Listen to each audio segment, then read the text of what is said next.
Hey folks, Friendo here, and this is a response to Romeo 1983. Hi, how are you doing? This is the first time we met. Now I agree with you, there is too much tension out there right now. It's one thing to discuss the issues, but when it gets personal, you have people fighting against each other.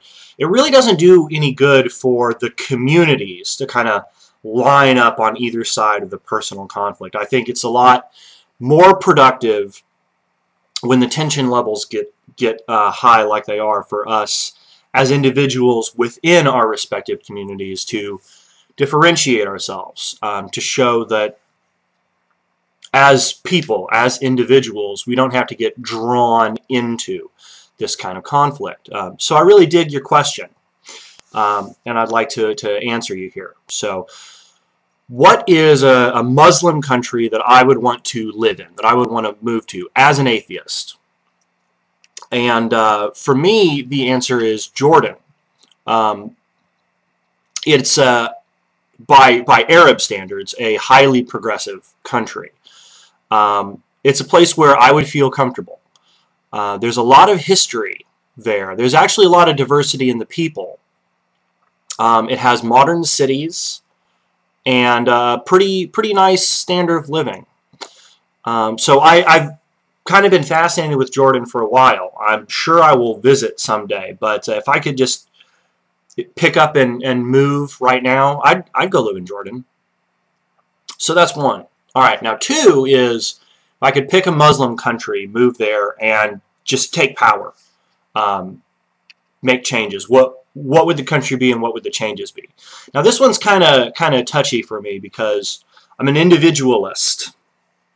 I believe in democracy, and I believe in secular society. So I don't see that Islam, or really any religion, is incompatible with a progressive democratic society. So that's not really my bag, that utopian thinking of if I could take a place and just make a bunch of changes. But I will answer your question anyway.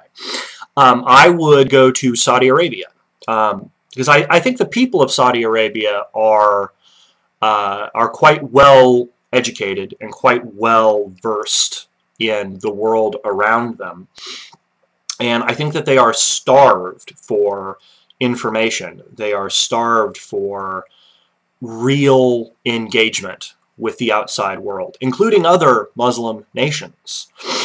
So I would go to Saudi Arabia. I think that's a country where you could see strict or wide-ranging democratic reforms that the people would actually respond to, that would make a difference in their lives.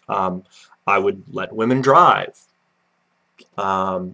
I would stop forcing religious minorities to declare that they are heretics before they can graduate from high school. Changes like that. I would make Saudi Arabia a progressive, modern nation in terms of its social institutions. So I hope you enjoyed my responses, and maybe we'll be in touch in the future. All right, take care.